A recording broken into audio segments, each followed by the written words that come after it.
যুদ্ধ এতিয়াও চলি আছে যুদ্ধৰ ভয়াবহতা ক্ৰমাৎ দিনক দিনে বৃদ্ধি পাই আছে আৰু এই যুদ্ধৰ সময়ছোৱাতে এখন বিশেষ ফটো বা এটা ভিডিঅ'ক লৈ এই মুহূৰ্তত কিছু প্ৰতিক্ৰিয়া তথা চাঞ্চল্যৰ সৃষ্টি হৈছে এটা বিশেষ ভিডিঅ' প্ৰকাশ পাইছে আৰু এই বিশেষ ভিডিঅ'টো প্ৰকাশ কৰিছে ইউক্ৰেইনৰ ৰাষ্ট্ৰপতি ভলোদিমিৰ জেলেনস্কিয়ে এক্স হেণ্ডেলত মাত্ৰ 30 ছেকেণ্ডৰ এটা ভিডিঅ' প্ৰকাশ কৰিছে আৰু সেই ভিডিঅ'টোত দাবী কৰিছে যে ৰাছিয়াই উত্তৰ কোৰিয়াৰ সেনাৰ মুখমণ্ডল জ্বলাই দিছে মৃত সেনাৰ পৰিচয় লুকুৱাবলৈ ৰাছিয়াই জ্বলাই দিছে মুখমণ্ডল নমস্কাৰ প্ৰিয় দৰ্শক মই জয়ন্ত মাধৱ গোস্বামী আপোনাক স্বাগতম জনাইছো নিউজ 18 অসম নৰ্থ ইষ্টৰ ডিজিটেল লাইভলৈ মৃত সৈনিকৰ মূৰ কিয় জ্বলাই দিলে ইউক্ৰেইনৰ দাবী যে ৰাছিয়াই মৃত সৈনিকৰ পৰিচয় লুকুৱাৰ বাবে এই কাণ্ড সংঘটিত কৰিলে আৰু তাৰ প্ৰমাণ হিচাপে এটা ভিডিঅ' প্ৰকাশ কৰিছে আলোকচিত্ৰ প্ৰকাশ কৰিছে আৰু এয়া ভিডিঅ' ৱালত আমি দেখুৱাইছো আপোনালোকক এয়া হৈছে এখন বিশেষ ফটো আৰু 30 ছেকেণ্ডৰ এটা ভিডিঅ' এক্স হেণ্ডেলত জেলেনস্কিয়ে প্ৰকাশ কৰিছে এইখিনি কথা বহুখিনি অভিযোগ আনিছে ৰাছিয়াৰ বিৰুদ্ধে ৰাছিয়াৰ ৰাষ্ট্ৰপতি ভ্লাদিমিৰ পুটিনৰ বিৰুদ্ধে কিছু অভিযোগ আনিছে ইয়াত বৰফাবৃত এটা অঞ্চল এই বৰফাবৃত অঞ্চলত কেইবাগৰাকীও সৈনিকক দেখিবলৈ পোৱা হৈছে যুদ্ধ সৈনিক এয়া আৰু এইসকল যুদ্ধ সৈনিকৰ মূৰ জ্বলাই দিয়া হৈছে এইসকল মৃত যুদ্ধ সৈনিকৰ মুখমণ্ডল জ্বলাই দিয়া হৈছে সম্পূৰ্ণৰূপে পৰিচয় নাইকিয়া কৰিবৰ বাবে ৰাছিয়াই এই নিকৃষ্ট গৰ্হিত কাণ্ড সংঘটিত কৰাৰ অভিযোগ আনিছে ইউক্ৰেইনৰ ৰাষ্ট্ৰপতি ভলোদিমিৰ জেলেনস্কিয়ে আৰু ইয়াকে লৈ এতিয়া ছ'চিয়েল মিডিয়াকে ধৰি সমগ্ৰ দেশ দুখনৰ মাজত প্ৰতিক্ৰিয়া অব্যাহত আছে কিন্তু এই অভিযোগ সন্দৰ্ভত এতিয়াও ৰাছিয়াই কোনো প্ৰতিক্ৰিয়া প্ৰকাশ কৰাৰ পৰা বিৰত আছে এই কাণ্ড চূড়ান্ত অসন্মানজনক এটা কাণ্ড বুলি অভিযোগ কৰিছে ছ'চিয়েল মিডিয়া এক্স হেণ্ডেলত জেলেনস্কিয়ে ৰাছিয়াক গৰিহণা দি জেলেনস্কিয়ে কৈছে যে যুদ্ধ সৈনিক মৃত্যুমুখত পৰিছে যুদ্ধ সৈনিক নিহত হৈছে আৰু সেই যুদ্ধ সৈনিকক সন্মান জনোৱাৰ পৰিৱৰ্তে চূড়ান্ত অসন্মান কৰা হৈছে মুখমণ্ডল জ্বলাই দিয়াৰ দৰে নিকৃষ্ট নিন্দনীয় কাণ্ড সংঘটিত কৰাৰ গুৰুতৰ অভিযোগ আনিছে ভলোদিমিৰ জেলেনস্কিয়ে ৰাছিয়াৰ বিৰুদ্ধে জেলেনস্কিয়ে দাবী কৰিছে যে এইসকল হৈছে উত্তৰ কোৰিয়াৰ মৃত সৈনিক উত্তৰ কোৰিয়াৰ প্ৰায় 30 জনকৈ লোকৰ বা যুদ্ধাৰ মৃত্যু হোৱাৰ কথাও দাবী কৰিছে জেলেনস্কিয়ে ইউক্ৰেইনৰ HUR সামৰিক চোৰাংচোৱা সংস্থাই প্ৰকাশ কৰিছে যে ৰাছিয়াৰ হৈ যুঁজি থকা উত্তৰ কোৰিয়াৰ যিসমূহ ইউনিট আছে যিসমূহ গোট আছে তাৰ কমেও 30 জনকৈ যুদ্ধ সৈনিকৰ ইতিমধ্যেই মৃত্যু হৈছে ইউক্ৰেইনৰ ৰাষ্ট্ৰপতি ভলোদিমিৰ জেলেনস্কিয়ে ছ'চিয়েল মিডিয়া প্লেটফৰ্ম এক্স হেণ্ডেলত এই কথা এই ছবি এই ভিডিঅ' 30 ছেকেণ্ডৰ এই ভিডিঅ' প্ৰকাশ কৰি কৈছে যে এই 30 জন যোদ্ধাৰ পৰিচয় লুকুৱাবৰ বাবে এনেদৰে মুখমণ্ডল জ্বলাই দিয়া হৈছে যাতে তথ্যসমূহ লুকুৱাব পৰা যায় সেই কথা দাঙি ধৰিছে যি সময়ত স্ব ইচ্ছাই উত্তৰ কোৰিয়াৰ বাহিনী ৰাছিয়াৰ হৈ যুঁজ দিবলৈ ওলাই আহিছে ইউক্ৰেইনৰ বিৰুদ্ধে যুঁজত নামি পৰিছে ৰাছিয়াৰ প্ৰতি পূৰ্ণ সমৰ্থন আগবঢ়াইছে উত্তৰ কোৰিয়াৰ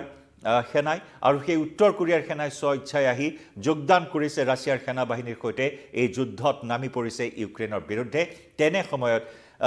উত্তৰ কোৰিয়াৰ সেনাৰ অৱস্থিতি নাইকিয়া কৰিবলৈ বা সেই প্ৰমাণ নোহোৱা কৰিবৰ বাবে ৰাছিয়াই এই নিকৃষ্ট কাণ্ড সংঘটিত কৰাৰ দাবী তুলিছে উল্লেখযোগ্য যে ৰাছিয়াৰ কুৰ্স্ক অঞ্চল ইয়াৰ ৰাছিয়াৰ কুৰ্স্ক অঞ্চল আৰু সেই কুৰ্স্ক অঞ্চলত সমাধিস্থ কৰাৰ পূৰ্বে ৰাছিয়াৰ সৈন্যই মৃত উত্তৰ কোৰিয়াৰ সৈন্যৰ এনেদৰে মুখ জ্বলাই দিয়াৰ অভিযোগ উত্থাপন কৰিছে ফটো ভিডিঅ' সহ জেলেনস্কিয়ে পোষ্ট কৰা ভিডিঅ'টোত উত্তৰ কোৰিয়াৰ সেনাৰ মৃতদেহ হত্যা কৰা স্থানত বা মৃত অৱস্থাত পৰি থকা দেখিবলৈ পোৱা হৈছে আৰু তাৰ পিছতে বৰফৰ এটা বৰফাবৃত স্থান সেই বৰফাবৃত স্থানত একাংশ সেনাই নিজৰ শৰীৰৰ কিছু অংশত জুই জ্বলি থকাৰ একাংশ মৃত সেনাৰ শৰীৰৰ কিছু অংশ জুই জ্বলি থকা যেন পৰিলক্ষিত হৈছে এই ভিডিঅ'টোত এবাৰ যদি মন কৰি আপুনি চাই আমাৰ ভিডিঅ' ৱালত থকা এই ফটোখনলৈ ইয়াত মুখমণ্ডলত জুই লাগি থকাৰ কিছু আপুনি দৃশ্য প্ৰত্যক্ষ কৰিব আৰু সেইখিনি কথাও আঙুলিয়া দিব বিচাৰিছে এক্স হেণ্ডেলত ভলোদিমিৰ জেলেনস্কিয়ে ৰাছিয়াৰ বিৰুদ্ধে এই অভিযোগ উত্থাপন কৰি উল্লেখযোগ্য যে ৩ বছৰ সম্পূৰ্ণ হ'ব ২০২৫ চনৰ ২০২৫ চনৰ ১৪ ফেব্ৰুৱাৰী ২০২২ চনৰ ১৪ ফেব্ৰুৱাৰীৰ পৰা এই যুদ্ধ আৰম্ভ হৈছে ইউক্ৰেইনৰ বিৰুদ্ধে ৰাছিয়াই সামৰিক অভিযান আৰম্ভ কৰিছিল আৰু সেই সামৰিক অভিযানত ইতিমধ্যে উভয় দেশৰ হাজাৰ হাজাৰ প্ৰায় লক্ষাধিক সেনাৰ মৃত্যু হৈছে আৰু উত্তৰ কোৰিয়াই ৰাছিয়াক সমৰ্থন জনাই এনেদৰে কেইবাটাও গোট বৰ্তমান ইউক্ৰেইনৰ বিৰুদ্ধে সামৰিক অভিযানত নামি পৰিছে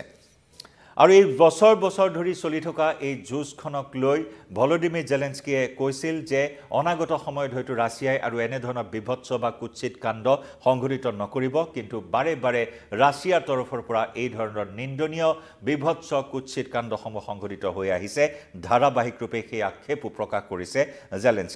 জেলেনস্কিয়ে কৈছে দাবী কৰিছে যে উত্তৰ কোৰিয়াৰ জোৱানৰ উপস্থিতি লুকুৱাবৰ চেষ্টা কৰিছিল আৰু প্ৰশিক্ষণ আৰু প্ৰস্তুতিৰ সময়তো আনকি উত্তৰ কোৰিয়াৰ সেনাসকলক মুখ দেখুৱাবলৈ জোৱানসকলক মুখ নেদেখুৱাবলৈ আহ্বান জনাইছিল বা মুখ দেখুৱাত নিষেধাজ্ঞা আৰোপ কৰিছিল ৰাছিয়াৰ তৰফৰ পৰা যাতে উত্তৰ কোৰিয়াৰ জোৱানৰ অৱস্থিতি গম নাপায় অৱগত নহয় পোহৰলৈ নাহে সেই কথা গোপনে ৰাখিবৰ বাবে প্ৰশিক্ষণৰ সময়তো জোৱানসকলৰ মুখ দেখুৱাবলৈ নিষেধাজ্ঞা আৰোপ কৰা হৈছিল আৰু এতিয়া যোদ্ধাসকলৰ সৈতে এতিয়া ৰাছিয়াই আক্ষৰিক অৰ্থত মুখ জ্বলাই দি চূড়ান্ত অসন্মান প্ৰদৰ্শন কৰিছে যেটো বৰ্তমান ৰাছিয়াত প্ৰচলিত বিষয় হৈ পৰিছে মানুহৰ প্ৰতি কোনো ধৰণৰ সন্মান নাইকিয়া হৈ পৰিছে মানুহৰ প্ৰতি চূড়ান্ত অসন্মান প্ৰদৰ্শন কৰি গৈছে ৰাছিয়াই এই অভিযোগ উত্থাপন কৰিছে ইউক্ৰেইনৰ ৰাষ্ট্ৰপতিগৰাকীয়ে উত্তৰ কোৰিয়াৰ লোকসকলে পুটিনৰ হৈ যুঁজি মৃত্যুবৰণ কৰাৰ এটাও কাৰণ নাই বুলি তেওঁ কৈছে আৰু একে সময়তে তেওঁলোকে এইখিনি কাম কৰাৰ পিছতো ৰাছিয়াৰ বাবে তেওঁলোকৰ কেৱল অপমানহে লাভ কৰি গৈছে ৰাছিয়াৰ পৰা সেই অভিযোগ উত্থাপন কৰিছে আৰু এই উন্মাদনা বন্ধ কৰিব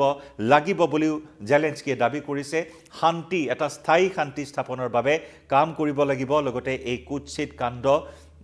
কেতিয়াও গ্ৰহণযোগ্য হ'ব নোৱাৰে তেওঁ এনেদৰে প্ৰতিক্ৰিয়া প্ৰকাশ কৰা পৰিলক্ষিত হ'ল আৰু ইউক্ৰেইনে দাবী কৰা মতে এই পৰ্যন্ত ৩০ জন উত্তৰ কোৰিয়াৰ সৈন্যই প্ৰাণ হেৰুৱাইছে যুদ্ধত আৰু এই সৈন্যসকলৰ মুখমণ্ডল এনেদৰে জ্বলাই দিছে ৰাছিয়াই আৰু এনেদৰে এতিয়া যুদ্ধৰ উত্তেজনা ক্ৰমাৎ বৃদ্ধি পাবলৈ ধৰা পৰিলক্ষিত হৈছে ইউক্ৰেইনে প্ৰথম অৱস্থাত অক্টোবৰ মাহত কুৰ্স্কত উত্তৰ কোৰিয়াৰ সৈন্যৰ উপস্থিতিৰ খবৰ ৰাজহুৱা কৰিছিল খবৰ দিছিল আৰু পিছত যি সংঘৰ্ষ হৈছিল যি সংঘাতৰ সৃষ্টি হৈছিল সীমান্তত সেনাসকলৰ মাজত বিশেষকৈ কিয়েভৰ যি অনুমান আছিল প্ৰায় ১১,০০০ উত্তৰ কোৰিয়াৰ সৈন্য নিয়োগ কৰা হৈছিল ইউক্ৰেইনৰ বিৰুদ্ধে ৰাছিয়াই নিয়োগ কৰিছিল প্ৰায় ১১,০০০ উত্তৰ কোৰিয়াৰ সৈন্য জোৱান উত্তৰ কোৰিয়াই স্বেচ্ছাই এইসকল জোৱানে আহি ৰাছিয়াত সহযোগ কৰিছিল ৰাছিয়াৰ যোদ্ধাৰ সৈতে যুদ্ধত নামি পৰিছিল যাৰ ফলত ৰাছিয়াৰ বাহিনী যথেষ্ট শক্তিশালী হৈ পৰিছিল ৰাছিয়াৰ নিয়ন্ত্ৰণত থকা ভূখণ্ডৰ প্ৰায় ৫% ইউক্ৰেইনে কুৰ্স্ক অঞ্চলত এটা বিশেষ এনক্লেভ স্থাপন কৰিছে আৰু যাক ভৱিষ্যতৰ যিকোনো শান্তি আলোচনাত সম্ভাৱ্য এটা কেন্দ্ৰ হিচাপে স্থাপন কৰি ৰাখিবলৈ ইয়াৰ সেনা বাহিনীয়ে কাম কৰি থকাৰ কথাও ইতিমধ্যে ইউক্ৰেইনৰ ফালৰ পৰা সদৰি কৰা হৈছে আৰু সেই কুৰ্স্কতে এনেদৰে